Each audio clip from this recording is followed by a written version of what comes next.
For most of my life, I thought I needed to be perfect in order to be loved, in order to feel worthy, in order to feel deserving. Welcome to the Divine Soul Podcast, a safe place devoted to helping lightworkers, star seeds, and seekers embody their multidimensionality during their earthly experience. Join me for practical tools, grounded rituals, and heart centered guidance. I'm Aubrey Kyung, your guide. This has been a recent lesson that is really loud in all areas of my life. And when I mean messy, I mean just showing up and not knowing how things are going to turn out, not knowing the why of why I'm being called to do this or when things are going to land. And when I mean land, I mean like the connections, the opportunities, the manifestations, if you will. And I have my notes here because I have a tendency to just start going off on random tangents. And my goal is to become better at that. This is me showing up messy, 111 as I say that. Perfection wasn't making me safe. What I've recognized, it was preventing me from showing up. We wait for perfect. What changed for me when I finally started messy? And even right now, this feels really uncomfortable because I have my notes and I have learned that I am someone who doesn't do well with a script because you can tell I'm reading it. But I'm also really learning how to look at my notes and how to be prepared, but not over prepared. Because sometimes when I feel like I'm over prepared, you can tell that I am reading from something. And I want this to be as organic and authentic to me as it can. And so sometimes that means I got to bring out my phone and look at my notes. So the belief of perfection came for me at a very early age that was modeled through my mom to make up for her physical disabilities. And I watched her at a young age, whether it was making sure that her face looked perfect, her makeup, her hair, her clothes, so that other people wouldn't notice the physical disabilities. And I say this as someone who's done a lot of work to heal that part and to widen my perspective as to my childhood and things that I was modeled and things being like, oh, wait, that's where I got it. Because I'm an adoptee. So I don't have my birth parents, my original parents to observe and be like, oh, this is why I get this from you. And so really, it feels like I've been doing even more like really deeper work because besides for my lineage, I am Korean, Japanese, and Chinese, and for my family that I was raised by. Sometimes that feels really heavy, but I also know as a divine soul that I came here to be the pattern disruptor, the cycle breaker in my lineage to create a new legacy. I digress. As a first generation Korean American, I thought I had to show up a certain way in order for people to like me, to fit in. I grew up in a small suburban town and everyone was white besides like me and my brother and one African American person. Maybe there was another Asian person. It was a lot at times to feel like, why don't people like me? Why doesn't this guy look at me the same way he looks at them? Because I'm different. And that was something that I really had to work through. And I'm 42 and it's just now landing and being like, wait a second. Okay, I can show up. I don't have to be perfect. I'm better when I'm not perfect. And then I also believe this is a collective consciousness that we all live within. And when I mean collective consciousness, there is, you know, different programming that you were brought into this world believing, whether it's through family things or society. I look at how the patriarchy has programmed men and women, whatever you may identify as, that you need to act a certain way, you need to look a certain way. And that is something in the current great shift that we're in that is changing so drastically. There are more and more women, specifically, whether you were born a woman or not, that you are seeing that, wait a second, I get to show up as I am. I don't need to show up like I'm going to use trad wives example. Like, I'm not going to have to show up as her because like I don't want to be the one who's at home cooking, cleaning, like making sure that I look my best for my husband versus I cook and I clean and I look my best for myself. Somewhere along the way, and I feel like along the way was just different points in my life where perfection was almost like a rule for my nervous system, where if I wanted to share my feelings, I had to make sure that like I thought them out and I said the right thing, and if I didn't say the right thing, then maybe that person would abandon me, because deep down that's what the wound was. Perfectionism to me was so that no one would abandon me, because as an adoptee, we grow up feeling like people are just going to leave us because that connection to our birth mother, that one of the most important connections, was not given to us as we were children. At least for me. I will never speak for all adoptees, because all adoptees, just like every single person on this planet, everyone is one of one. I recognized that thinking I needed to show up perfect was literally costing me goals and dreams and visions and relationships and opportunities, because there was a moment I was like, oh, wait a second, I don't have this certification, or I don't have this experience in order to apply for something. Instead of being like, wait a second, I can figure it out. Everything's figure outable. When I recognize that showing up, done is better than perfect. That's something that I've been telling myself a lot. Me showing up like this, it will probably be so cringy to me. You know, my goal is like hundreds of episodes in order to reach millions of light workers, starseeds, and seekers. And then I may look back at this and be like, wait, I love her. I appreciate her because she showed up anyways, even though she's like, oh, I don't like the laptop computer that I'm using, or, oh, you know, I don't have the best background. But it doesn't matter, because I'm showing up, and it's me taking a risk of being vulnerable and sharing this about myself and showing up messy. I already worked today and I'm just wearing like a tank top. I don't even have like the outfit, like, you know what I mean? It's just showing up, because I recognized, I was like, this life is too short for me to worry about how it looks like to other people, and instead just showing up. Because to me, showing up, it's like, girl, you did that.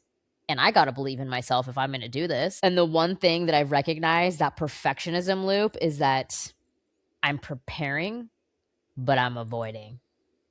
And I've learned in my own healing that I avoid things.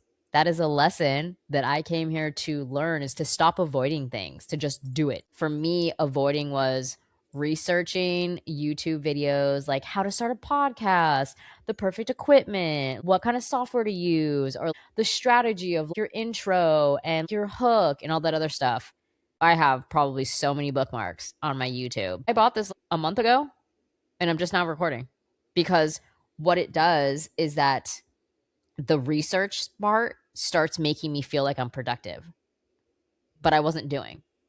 I was just rewarding my brain like it was moving forward, and it was giving me that I was doing something but never actually showing up. And that's the part that is the scary part, is showing up and sharing about myself and knowing that I'm a recovering perfectionist and showing up messy. Do I love the setup? No, but that's okay. And I learned that the brain loves progress signals. When I researched, my brain was interpreting that as movement towards the goal. I got rewarded.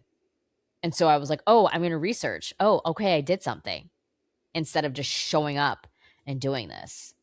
And I also learned that the brain loves prediction and closure.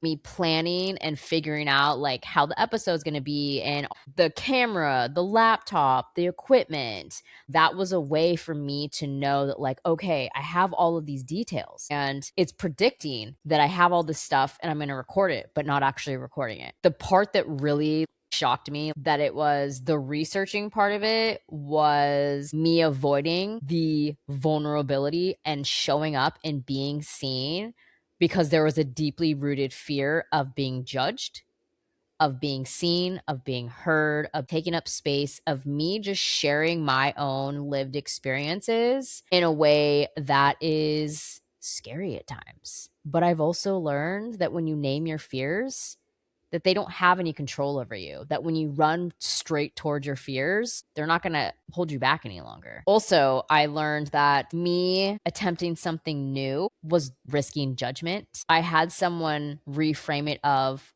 this is just experimenting. Like, I don't know how this is going to turn out. I don't know who's going to listen to this. I don't know who's going to watch this, but my why behind it is so deep within my soul that I'm like, I could get one person to watch that and be like, good, because it's me sharing my lived experiences and showing up, and that you can show up messy.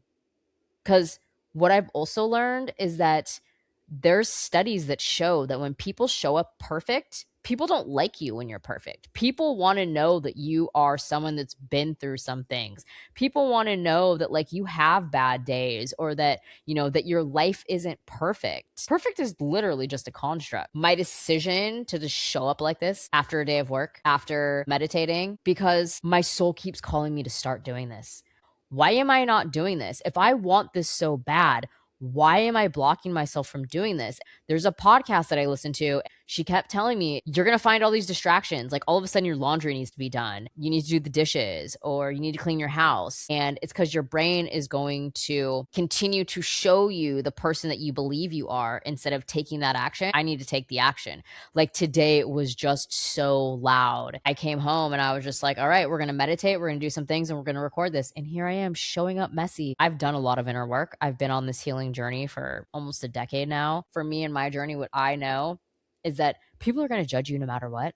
I might as well show up and do the things that my soul is calling me to do. Because what I've also learned is that when I show up authentically as me, it invites other people to do the same, which I feel is so important, because there are so many light workers, star seeds, and seekers who are living a life that is not fully in alignment with who they are and why they are here, and that it feels overwhelming. But instead, we need your light, we need your medicine, we need your art, whatever way you may express yourself, and to show up messy, because someone out there is seeking what you have. If you're waiting for the perfect setup, I want you to notice what you're waiting to feel. Are you waiting to feel safe? Are you waiting to feel certain? Are you waiting to feel ready enough to be judged? All three of them actually apply to me. I've been working through needing to know the why and the how and the when, and just trusting that I am an extension of divine source energy, and that no matter what I do, I'm always guided and supported. And a lot of the time, the path will not appear until you take that step. And I don't need to know how it's all going to turn out. I just need to take the step towards it and take that action. I encourage you to try this instead. Choose the smallest step that makes you visible. Record the messy version, share the draft, let feedback and practice teach you what your perfectionism never could. I invite you to allow yourself to show up without knowing if you're doing it right. I don't know if I'm doing this right. I know my microphone's working. I know it's recording on my video, and that's like, okay. And the other part, like I said, share your light, share your energy, share your frequency, show up and express yourself in whatever way that your soul and your heart is calling you to. Because if you are a light worker, a starseed, or a seeker, you know that there's something here in your heart, in your soul, that you are here to share, and that you came here during this great shift for a reason. And it is not to sit back on the sidelines, even though, don't get me wrong, sometimes that's just safer. I can just sit here and be in my own energy. But the thing is, we need more light workers, star seeds, and seekers to come out of the shadows, to come out of their darkness, to come out of your cave, your cocoon, wherever you may be, and to bring that light. Because this great shift, the powers at be recognize they don't have that power, and they're going to do everything they can in order to keep it.